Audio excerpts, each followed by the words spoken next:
vamos a hablar de la recomendación de fertilizantes a partir de un análisis de suelo.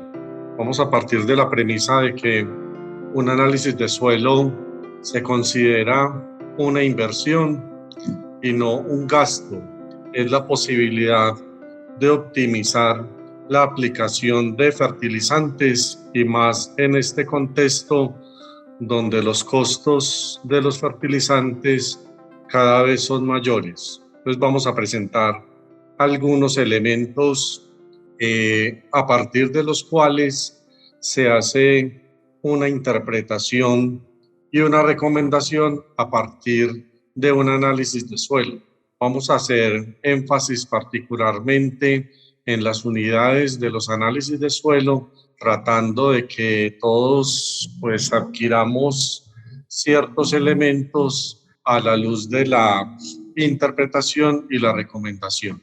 Entonces vamos a partir de la premisa de que queremos aproximarnos o acercarnos a la cantidad de los elementos biodisponibles que están en la fase líquida del suelo.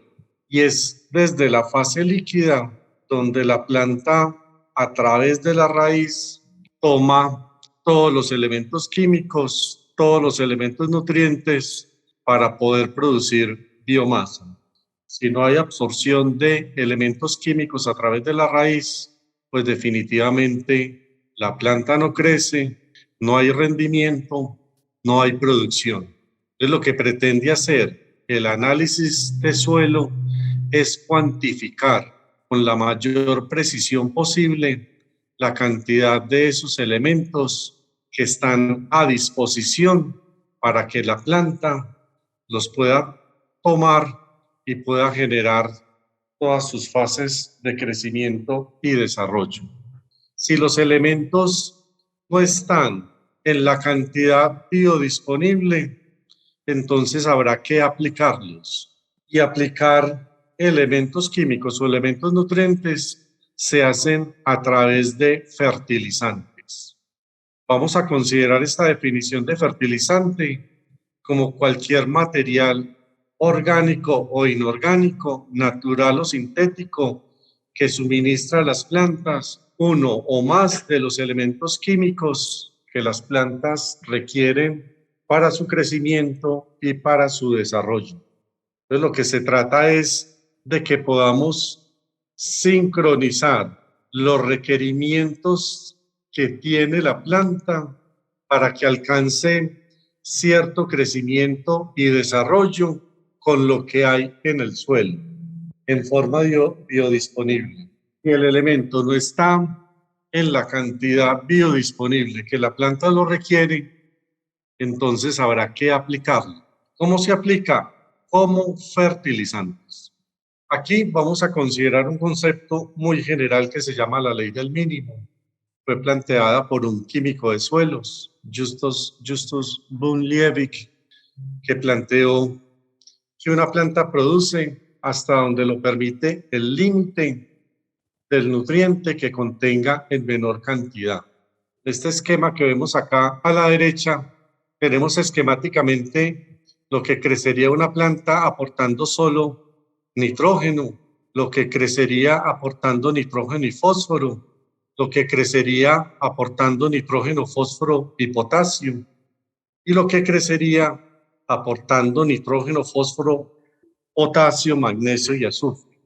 Es en la medida en que la fertilización, es decir, el aporte de elementos químicos, de elementos nutrientes, sea más balanceado, vamos a tener mayores posibilidades de crecimiento y desarrollo vegetal. No se trata de cantidad total aplicada, se trata de balance. Y de balance entre los elementos químicos, entre los elementos nutrientes que las plantas requieren. El exceso de un nutriente no contempla la falta de otro, ya que cada uno cumple funciones específicas. Las deficiencias de magnesio no se suplen aplicando manganeso. Magnesio y manganeso, cada uno tiene una función completamente específica en las especies vegetales. Entonces aquí una premisa a considerar en los esquemas de nutrición es el balance. Necesitamos aplicación de elementos nutrientes en forma balanceada, no en forma descompensada, porque si descompensamos, si hacemos aplicaciones descompensadas, vamos a generar grandes desbalances que van a poner en riesgo el crecimiento y desarrollo vegetal. Vamos a considerar también que el suelo es un sistema trifásico, es decir, tiene tres fases: la fase sólida, una fase líquida y una fase gaseosa. Entonces, en el suelo debe haber agua y aire simultáneamente. Debe haber agua y oxígeno simultáneamente. Un exceso de agua implica un déficit de oxígeno. Eso es invierno. Eso es exceso de lluvia. Un exceso de aire implica un déficit de oxígeno. Eso es verano. Eso es un déficit hídrico. Ambos extremos son completamente nocivos para la nutrición vegetal.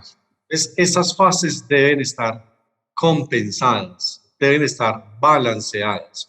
Todo se trata de balance. Entonces, en esta situación invernal a la que nos hemos visto sometidos, tenemos exceso de agua en el suelo. Y ese exceso de agua está generando déficit de oxígeno.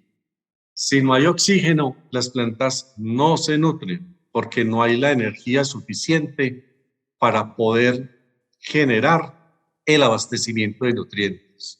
Todos los nutrientes vía fertilizantes que apliquemos con estos excesos de humedad prácticamente se van a perder porque no van a estar en forma biodisponible. Entonces, tenemos que considerar o drenar el suelo o llevarlos a la cantidad de humedad requerida para que los nutrientes se puedan absorber. En la fase sólida, ¿qué es la fase sólida del suelo? La fase sólida del suelo es de unos componentes orgánicos e inorgánicos. Esos componentes orgánicos e inorgánicos están conformados de elementos químicos. Esos elementos químicos deben sufrir un proceso de transformación para que estén disponibles para la planta. La fase sólida, orgánica e inorgánica, sufre un proceso de transformación y así los elementos químicos van a estar disponibles para la planta. Entonces, no es la cantidad total de elementos químicos que hay en el suelo, no es la cantidad total de elementos químicos que tiene la fase sólida, orgánica o inorgánica. Es la cantidad de elementos químicos que está en la fase líquida, en forma biodisponible. Y el análisis de suelo debe aproximarse con la mayor precisión posible a cuantificar esta cantidad de elementos químicos. Dentro de esa fase sólida destacamos la fase orgánica. La fase orgánica dinamiza e impacta positivamente todas las características del suelo. Nosotros requerimos incorporar materia orgánica constantemente al suelo para que esta materia orgánica sufra un proceso de estabilización y genere una fase sólida activa de origen orgánico que va a impactar positivamente todas las propiedades del suelo. Si no incorporamos materia orgánica al suelo, periódicamente, paulatinamente, iremos perdiendo esa fase sólida activa de origen orgánico y el suelo sufrirá grandes descompensaciones. Dentro de estas descompensaciones es el desbalance en el aporte de elementos nutrientes, de elementos químicos, desde la fase líquida hacia la raíz de la planta. Nosotros estamos en un sistema cerrado, tenemos intercambio de energía, pero toda la ganancia material que se produce en este sistema terrestre debe regenerarse por la recirculación de los elementos químicos. Esos elementos químicos que vemos ahí resaltados se constituyen en los elementos esenciales que han sido identificados, que son determinantes para el crecimiento y desarrollo de las especies vegetales. Los rojos se consideran como elementos mayores o secundarios, los amarillos como elementos menores y los verdes, el sodio, el aluminio y el sílice, se han identificado como elementos benéficos más no esenciales, porque la generalidad de las plantas no lo requiere para cumplir su ciclo metabólico o que intervenga en procesos fisiológicos en la generalidad de las plantas. Un buen suministro de elementos nutrientes debe considerar el aporte de los elementos que están resaltados. Esto implica un balance en el manejo de los esquemas de fertilización. Esos elementos que están resaltados son 17 elementos que se consideran como esenciales. Entonces, los esquemas de manejo dirigidos a la nutrición vegetal deben considerar la incorporación de estos elementos para poder manejar adecuados esquemas de nutrición vegetal. Los elementos menores, las plantas los va a requerir en menor cantidad, pero no implica que sean menos esenciales que los elementos mayores. Es decir, se requiere en mayor cantidad nitrógeno que molibdeno, por ejemplo, pero si hay ausencia de molibdeno, la planta no alcanzará los niveles de crecimiento, producción y desarrollo esperados que determinen el potencial máximo de productividad. Eso tiene una relación con el concepto de la ley del mínimo que planteábamos con anterioridad.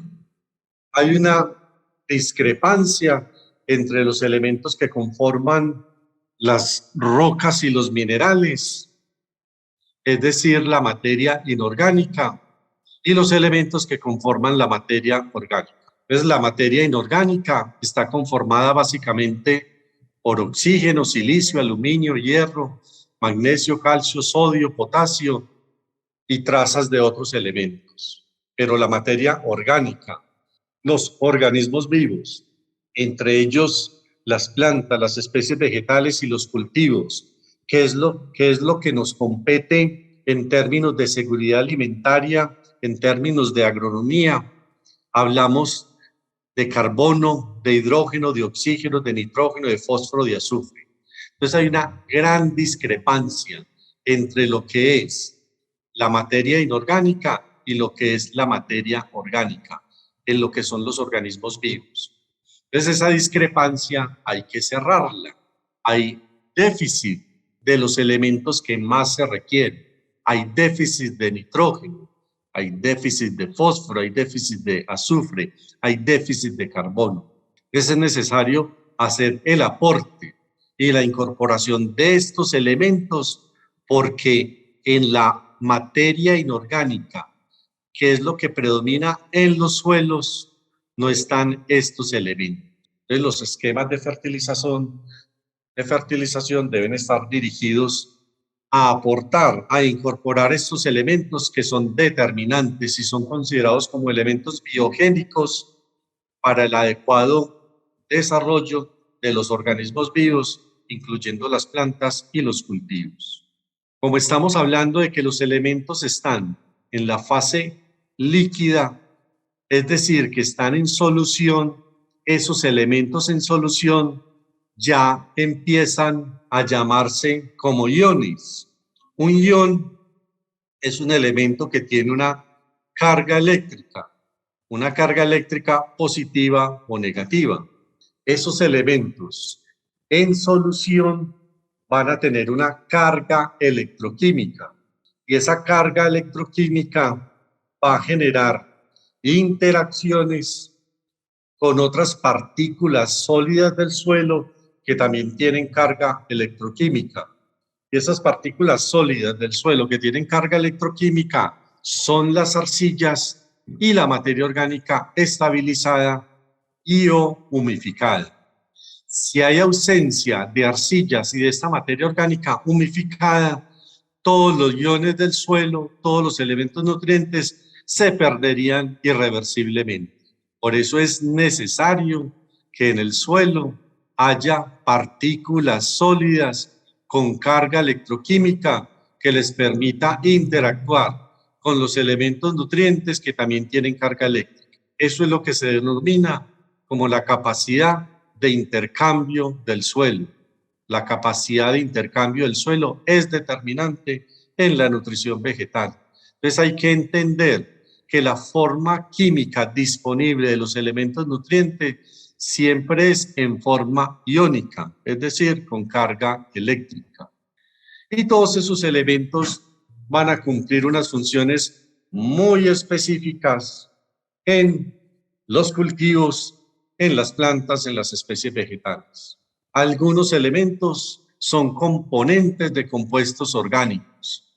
Estructuralmente hacen parte de compuestos y de sustancias orgánicas. Entonces ahí tenemos el carbono, el hidrógeno, el oxígeno, que muchas veces se nos olvida que son elementos químicos. Se nos olvida que el carbono orgánico es un componente estructural, que si no hay esa estructura, no hay biomasa, no hay rendimiento, no hay producción, no hay cultivo.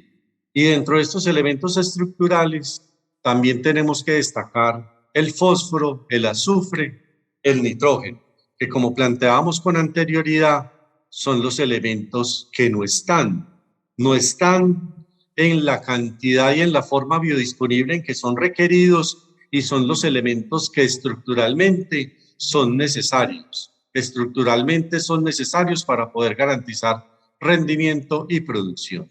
Y hay otra serie de elementos que son fundamentales como activadores enzimáticos. Dentro de eso destacamos el potasio, el calcio, el magnesio, el manganeso, el zinc, el níquel. Otros que participan en procesos redox, como agentes de oxidorreducción, como el hierro, el cobre, el molibdeno y otras funciones relacionadas con el boro y cloro, el boro muy enfocado en procesos de floración, de tubo polínico determinante, en floración y posteriormente en rendimiento y producción de frutos.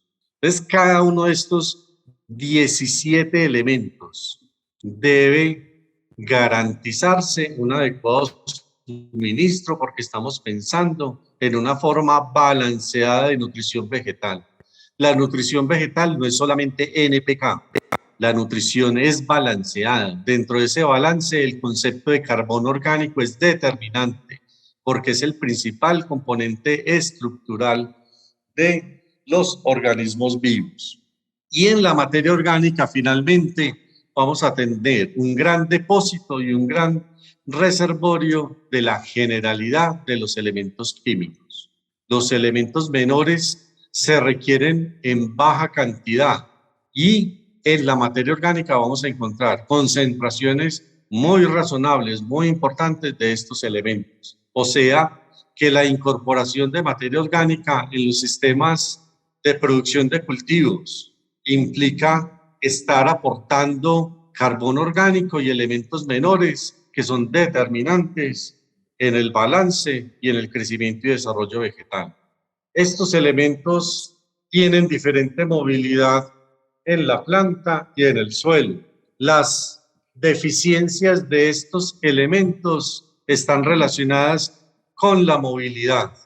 Entre más móvil sea el elemento, la deficiencia se identifica en los tercios inferiores, es decir, en las hojas más viejas. Entre menos móvil sea el elemento, las deficiencias se identifican en las hojas más jóvenes. Entonces, en este esquema, básicamente apreciamos dónde identificar en términos foliares las deficiencias de los elementos nutrientes a nivel de cultivo en la generalidad de las plantas. ¿Por qué es importante hacer un análisis de suelo? Y empezamos planteando que un análisis de suelo es una inversión, no un gasto. Y la fertilización es una consideración netamente económica. Los fertilizantes que apliquemos deben pagarse. Entre más cantidad de fertilizantes apliquemos, más riesgo estamos asumiendo de que el fertilizante no se aplique. Entre más cantidad, vamos a generar mayores pérdidas y vamos a generar mayores desbalances. La invitación es a una consideración de la fertilización dentro del balance, considerando orgánico e inorgánico y aportando una mezcla combinada de elementos mayores, secundarios y menores. Dentro de esta relación, pesos del fertilizante o pesos gastados por kilogramo de producto. Asumiendo esta consideración, el concepto o la apreciación del valor de la fertilización o del producto empieza a perder sentido porque estamos enfocados en producir dentro de una relación costo-beneficio. Y el producir dentro de una relación costo-beneficio debe tener definitivamente el partir de un análisis de suelos. El análisis de suelo parte de la premisa del diagnóstico químico de la fertilidad del suelo. Ese diagnóstico químico de la fertilidad del suelo pretende determinar o estimar la cantidad de elementos nutrientes en forma biodisponible. En forma biodisponible en la fase líquida del suelo. Esta cantidad de elementos disponibles habrá que compararla con las tasas de extracción. Entonces no es lo mismo producir 200 arrobas de café pergamino seco por hectárea a producir 300 o a producir 400. Obviamente, si voy a producir 400, las tasas de extracción de elementos nutrientes serán mayores. Entonces, como las tasas de extracción son mayores, debe haber esa disponibilidad en el suelo para poderla relacionar con esos niveles de producción estimados o esperados. Los altos rendimientos y las altas producciones están definitivamente relacionados con la disponibilidad y el balance de los elementos químicos en la solución del suelo. Esas tasas de extracción hay que relacionarlas con las pérdidas, porque partimos de la consideración que el suelo es un sistema de 3 fases, sólido, líquido y gaseoso. Y en esas 3 fases hay pérdidas de los elementos nutrientes. Entonces aplicamos un elemento como el nitrógeno. Y el nitrógeno se puede transformar en una forma amoniacal, es decir, en NH4+. Y esa forma amoniacal es volátil, o sea que puede perderse por volatilización en la fase gaseosa. Esa forma amoniacal que es NH4+, es decir, es un catión, se puede inmovilizar en la fase sólida del suelo que tiene carga negativa. Es siempre o inherente a la aplicación del elemento nutriente vía fertilizante está la eficiencia y es un factor que hay que considerar al momento de aplicar fertilizantes. Queremos fertilizantes que maximicen el efecto y disminuyan las pérdidas. Y esa disminución de pérdidas asociada con la permanencia de los elementos químicos en la solución del suelo. Una vez establezcamos este balance entre la cantidad disponible, entre la tasa de extracción, entre las pérdidas, pues determinamos la cantidad a aplicar. ¿Cuál es la cantidad del elemento nutriente que vamos a aplicar? Y determinamos la composición. Esto a partir del análisis de suelo, que es el punto de partida que nos determina la cantidad biodisponible. Una consideración fundamental para poder hacer el estimativo y la cuantificación de la cantidad de elementos químicos por hectárea es la densidad aparente. La densidad aparente nos permite cuantificar o determinar el peso de la hectárea y con base en este volumen y este peso de la hectárea poder determinar cuál es la cantidad que hay para comparar con la extracción y la eficiencia y determinar cuál es la cantidad a aplicar. Debemos siempre, paralelamente al análisis de suelo, poder cuantificar la densidad aparente en los suelos. Es un método de determinación relativamente fácil.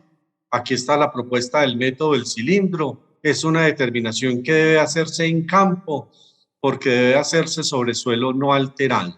Las unidades en las que se expresa esta densidad aparente es gramos sobre centímetro cúbico, que es lo mismo que megagramos sobre metro cúbico y que es lo mismo que tonelada por metro cúbico. Con el valor de la densidad aparente estimamos la cantidad de suelo por hectárea. Entonces aquí estamos haciendo el ejemplo de 100 metros por 100 metros, que es una hectárea, a una profundidad de 20 centímetros, que es 0,2 metros, y una densidad que es 1,2 toneladas por metro cúbico. Entonces, al hacer esta multiplicación, nos va a dar 2.400 toneladas que pesa una hectárea, es decir, 2.400.000 kilogramos, es decir, 2.400 millones de gramos que tiene una hectárea de suelo. El volumen es acá 100 por 0,2, que nos da 2.000 metros cúbicos. La densidad por el volumen nos da el peso, que es este valor de 2.400 millones de gramos. La muestra llega al laboratorio. Generalmente se toma una muestra compuesta de una hectárea y se lleva al laboratorio 1 kilo de suelo para hacer el análisis. Para hacer texturas se toman aproximadamente 50 gramos, para hacer materia orgánica 20 gramos, para hacer fósforo, azufre y bases 10 gramos, para hacer elementos menores 1 gramo. Entonces la consideración acá es que, por ejemplo, en textura, esos 50 gramos representan el 0,0002% de la hectárea de suelo. El laboratorio es muy juicioso, muy riguroso, muy estricto en la determinación, pero si no somos estrictos en el muestreo, el análisis carece de sentido. Entonces aquí lo que les quiero plantear, que el mayor esfuerzo que debe hacerse en los análisis de suelo es que la muestra sea representativa y que obedezca a las condiciones del suelo, porque en el laboratorio se toman pequeñas cantidades para hacer el análisis y esos 50 gramos van a ser representativos de toda la hectárea de suelos. Entonces, el llamado es a ser bastante estrictos y rigurosos con ese muestreo. Dentro del análisis de suelo viene el reporte.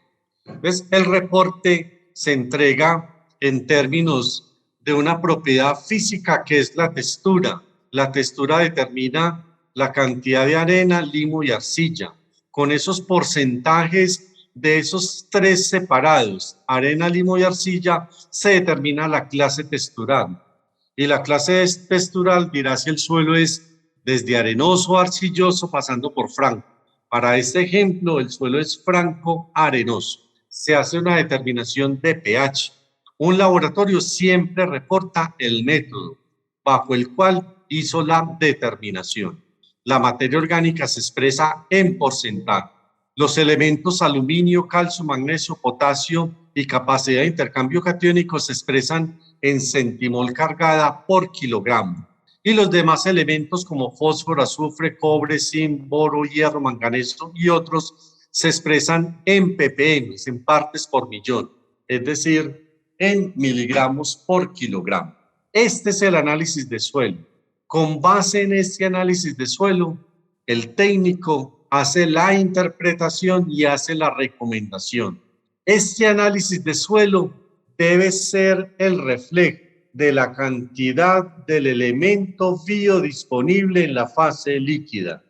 Ese reflejo parte de un buen muestreo, de una buena identificación de las condiciones de campo, que esa muestra sea el reflejo real de lo que está pasando a nivel de campo, a nivel del cultivo, y que esa muestra que procesa el laboratorio y esos resultados que entrega sea el reflejo de ese muestreo para poder corresponder a la cantidad del elemento en forma biodisponible.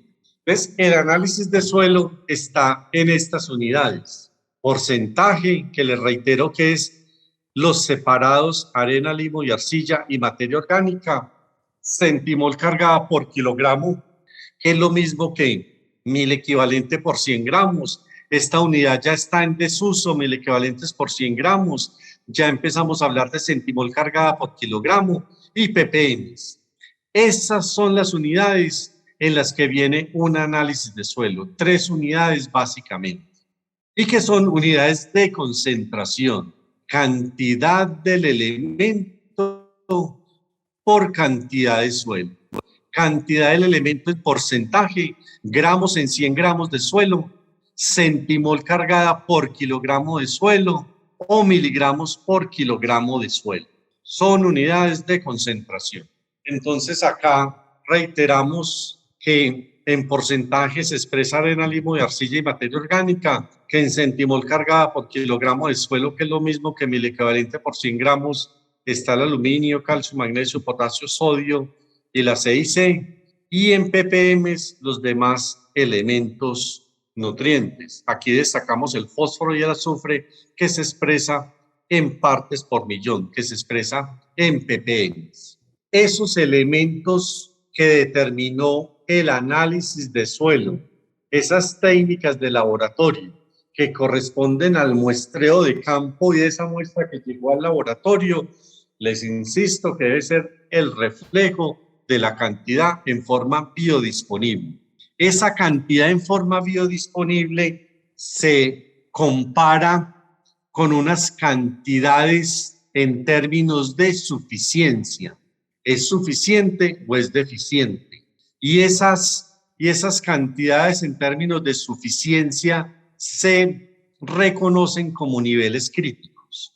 Esos niveles críticos definen rangos para clasificar los valores de cada uno de esos elementos encontrados. Si el elemento está en forma deficiente, hay que aplicarlo. Si el elemento está en forma suficiente, no se debe aplicar porque no hay respuesta a la aplicación y se puede generar una toxicidad por una sobreconcentración del elemento en el suelo. Entonces, es muy importante reconocer los niveles críticos de esos elementos en el suelo. Entonces, simplemente se clasifica la concentración, la cantidad del elemento en forma biodisponible y se dice es deficiente, bajo, medio o alto o está en exceso.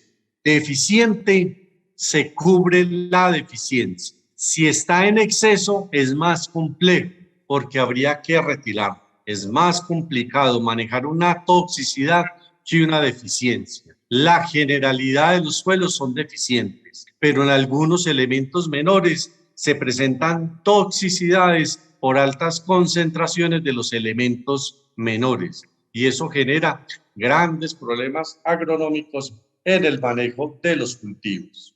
Entonces acá hay un ejemplo, como hay muchos ejemplos, de el elemento y el rango de comparación. Si ese elemento es bajo, medio, medio alto, alto o muy alto. Necesitamos llevar el suelo a una cantidad razonable del elemento para que haya la cantidad de este elemento nutriente en la solución del suelo en forma biodisponible y así la planta a través de la raíz pueda encontrar la concentración adecuada para absorber ese elemento y generar crecimiento y desarrollo vegetal. ¿Quién determina estas concentraciones? El análisis de suelo. ¿Con qué comparamos esos análisis de suelo? Con unos niveles críticos. ¿Hasta dónde necesitamos llevar la concentración? Hasta ese nivel crítico. No podemos superar porque generaríamos toxicidad y generaríamos exceso del elemento. Con base en eso, determinamos la cantidad a aplicar en términos de dosis y frecuencia. Aquí, por ejemplo, tenemos para elementos como el calcio, el magnesio, potasio, sodio y los niveles críticos en términos de bajo, medio o alto. Entonces, el poder reconocer la concentración a partir del análisis de suelo y compararla con los niveles críticos me permite determinar la cantidad adecuada del elemento nutriente que debo aplicar. ¿Cómo aplico el elemento nutriente? Vía fertilizante. ¿Qué es un fertilizante? Cualquier material orgánico o inorgánico, natural o sintético, que aporte uno o más de los elementos nutrientes que el cultivo requiere. ¿Cuál es el mejor fertilizante? El fertilizante compuesto, completo, que tenga la mayor cantidad de elementos nutrientes que el cultivo requiere. En la medida en que aumenta el porcentaje de NPK, me va a quedar menor espacio para poder colocar los demás elementos. Entonces es mejor tener menores concentraciones en términos de NPK para poder complementar con elementos secundarios, elementos menores y carbono orgánico. Eso garantiza un fertilizante adecuadamente balanceado que cumpla con los requerimientos del cultivo y los requerimientos agronómicos en términos de crecimiento y producción. Los análisis de suelo se hacen unas relaciones entre los diferentes elementos, que como es la relación calcio-magnesio, que como es la relación calcio-potasio o magnesio-potasio. Es muy importante reconocer esas relaciones para poder acercarnos al balance requerido en términos de la nutrición vegetal. Las grandes descompensaciones y los grandes problemas que se manejan o se presentan en los cultivos son por esos desbalances generados por unas inadecuadas aplicaciones de los elementos nutrientes. Cuando nosotros tenemos problemas de acidez, bajos pHs, altos aluminios y simplemente contrarrestamos esa alta acidez intercambiable debida al aluminio, esa alta acidez activa debida a bajo pH, con aplicación de cales como cales agrícolas que aportan grandes cantidades de calcio, generamos grandes descompensaciones en el suelo.